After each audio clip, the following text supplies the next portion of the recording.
নমস্কার বন্ধুরা, আমি প্রিয়াঙ্কা। আমার চ্যানেল রমা কিচেনে তোমাদের অনেক অনেক স্বাগত। আজকে করে দেখো পার্শে মাছ দিয়ে, ঝিঙে দিয়ে, আলু দিয়ে, বড়ি দিয়ে ঝোল। তাহলে চলো, এখানে বড়ি নিয়েছি, কালো জিরে নিয়েছি, ঝিঙে আলু কেটে নিয়েছি, টমেটো নিয়েছি, কাঁচা লঙ্কা নিয়েছি, আর পার্শে মাছ তো নিয়েইছি। তাহলে চলো রান্নাটা দেখে নিই। সবার ফার্স্টে দেখো আমি এখানে গ্যাসের মধ্যে কড়া বসিয়ে দিয়েছি। কড়ার মধ্যে দিয়ে দিচ্ছি পরিমাণ মতন সর্ষের তেল, কারণ তেলটা গরম হলে আমি কি করব, বড়ি ভাজবো, সেজন্য আগে থেকে ভালো করে সর্ষের তেল দিয়ে দিলাম। এবার পার্শে মাছের মধ্যে দেখো নুন দিয়ে দিয়েছি আগে থেকে। এবার দিয়ে দিচ্ছি হলুদ। ভালো করে পার্শে মাছগুলোকে কিন্তু আমরা ভালো করে মাখিয়ে নিচ্ছি।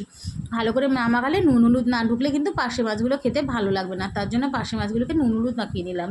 এবার দেখো আমাদের তেলটা প্রায় অলমোস্ট গরম হয়ে গেছে। এবার আমি দিয়ে দেবো বড়ি, কারণ বড়িগুলো দিয়ে ভালো করে আমরা লাল লাল করে ভেজে তারপরে আমরা তুলবো, তার জন্য বড়িটাকে দিয়ে দিলাম ফার্স্টে বড়ি দিয়ে দিলাম।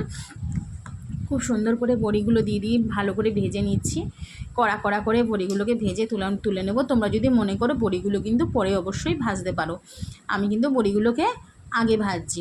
তোমরা পরে আলাদা করে ভেজেও ঝোলে দিতে পারো, সেটাও হয়। আমি বড়িগুলোকে আগে ভালো করে ভেজে তুলে নেব। দেখো আমাদের অনেকটা বড়িটা লাল লাল লাল হয়ে গেছে। আর একটু ভাজবো কড়া করে। দেখো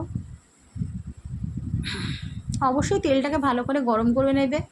তেলটা ভালো করে গরম না হলে কিন্তু বড়িগুলো কিন্তু ভালো করে ভাজা হবে না। দেখো বড়িগুলো কিন্তু আমার ভাজা হয়ে গেছে। এবার একটা হাতার দ্বারা আমি বড়িগুলোকে নামাবো, কারণ খুন্তি দিয়ে নামানো যাচ্ছে না। একটা হাতা করে আমি বড়িগুলোকে নামিয়ে নেবো, কারণ এক হাতে ক্যামেরা, দেখো ক্যামেরা ধরতে ধরতে আমার হাতে আঙুলটা চলে এসছে। এক হাতে ক্যামেরা ধরে হয় না। দেখো বড়িগুলোকে এবারে কিন্তু আমি নামিয়ে নিচ্ছি, দেখতেই পাচ্ছ। খুব সুন্দর করে বড়িগুলো নামিয়ে নিলাম। এবার ওই তেলের মধ্যে দিয়ে দেবো আমি পার্শে মাছগুলো। একটা একটা করে সমস্ত পার্শে মাছগুলো আমি ভালো করে ভেজে নেব। পার্শে মাছগুলো যতক্ষণ এক পিঠ ভাজা হচ্ছে, আমার যেহেতু মাছ কম সেজন্য আমি একবারে দিয়ে দিচ্ছি। তোমাদের মাছ তোমরা দুটো করে ভাজতে পারো, আলাদা করেও ভাজতে পারো। আমার যেহেতু এখানে তোমার হচ্ছে পার্শে মাছগুলো যতক্ষণ ভাজা হচ্ছে ততক্ষণ আমি টমেটো আর হচ্ছে কাঁচা লঙ্কা বেটে নেব। আমার এখানে টমেটো কাঁচা লঙ্কা বাটা হয়ে গেছে। দেখো এখানে আমি মাছগুলো ভেজে আমি নামিয়ে দিয়েছি। এবার আমি দিয়ে দিচ্ছি কালো জিরে। এবার দিয়ে দিচ্ছি ঝিঙে আলু। ঝিঙে আলু দিয়ে ভালো করে নেড়ে নেব। খুব ভালো করে ঝিঙে আলু দিয়ে আমি নেড়ে নিচ্ছি। দেখো খুব তাড়াতাড়ি চটজলদি কিন্তু রান্নাটা হয়ে যায় বন্ধুরা। দেখো ভালো করে ঝিঙে আলু দিয়ে কিন্তু ভেজে নিচ্ছি।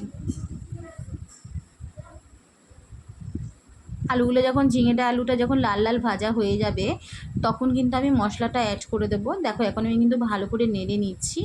এর মধ্যে দিয়ে দেবো পরিমাণ মতন হলুদ, আর দিয়ে দেবো পরিমাণ মতন লবণ। এবার দিয়ে দিচ্ছি পরিমাণ মতন, একটু নেড়ে চেড়ে দিয়ে দেবো পরিমাণ মতন লবণ। অল্প পরিমাণে দেবো, বেশি দেবো না, মাছে মাখানো রয়েছে। এবার দেখো আমি মশলাটা অ্যাড করে দিচ্ছি এর মধ্যে, কারণ হচ্ছে ওই যে টমেটো আর কাঁচা লঙ্কা বাটা যে মশলাটা আছে, আর একটু নেড়ে নিয়ে আমি কিন্তু মশলাটাকে অ্যাড করে দিলাম।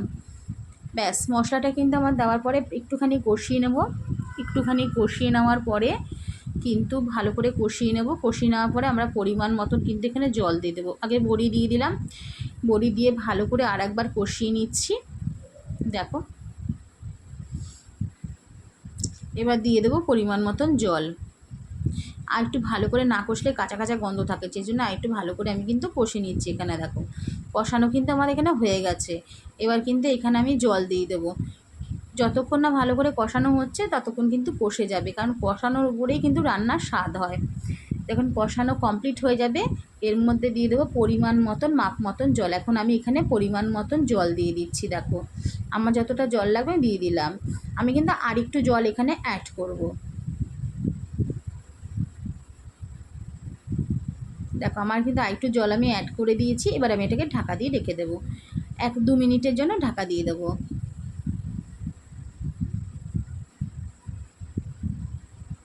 আমার হয়ে গেছে, এটা আমি তুলে দেখব কতটা হয়েছে না হয়েছে। দেখি আমি একটু হাতা দিয়ে আলুটাকে সেদ্ধ হয়েছে নাকি কেটে দেখি। হ্যাঁ আমার আলু সেদ্ধ হয়ে গেছে। আলু ঝিঙে সবই সেদ্ধ হয়ে গেছে। আলুটা ভালো করে সেদ্ধ হয়ে গেছে। এবার আলুটাকে আমি কিন্তু আরেকটু জল দেবো। আমার মনে হচ্ছে আরেকটু জল লাগবে, যেহেতু পাতলা করব, মাছটা তো একটুখানি পাতলা হবে, সেজন্য আমি আরেকটু জল দেব। এখানে আমি আরেকটু জল অ্যাড করে দিলাম। দেখো এবারে আমি একটু ফুটতে দেব, কিছুক্ষণ আমি এটা ফুটতে দেব, আর একটু ঢাকা দিয়ে আমি কিছুক্ষণ ফুটতে দেব। দেখো এবার ঢাকাটা আমি খুলে দিচ্ছি, দেখো এখানে আমার কিন্তু ফুটে গেছে। এবার আমি কিন্তু এখানে মাছগুলো অ্যাড করে দেব।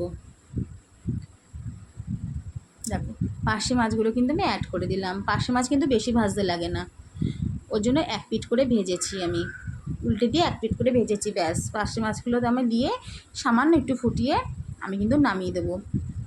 আর একটা কথা বন্ধুরা, এখানে কিন্তু আমি কোনো চিনি ব্যবহার করিনি, তোমরা মনে করলে চিনি দিও। আমি একটু ঢাকা দিয়ে দেবো এখানে। দেখো আমাদের হয়ে গেছে পার্শে মাছ, এবার কিন্তু আমরা নামিয়ে নেব। আমার হয়ে গেছে পার্শে মাছ রান্না। আমার রান্নাটা কেমন লাগলো অবশ্যই আমাকে কমেন্ট করে জানাবে। সবাই ভালো থাকবে, সুস্থ থাকবে, ততক্ষণের জন্য টাটা। সব ভালো থেকো কিন্তু, টাটা।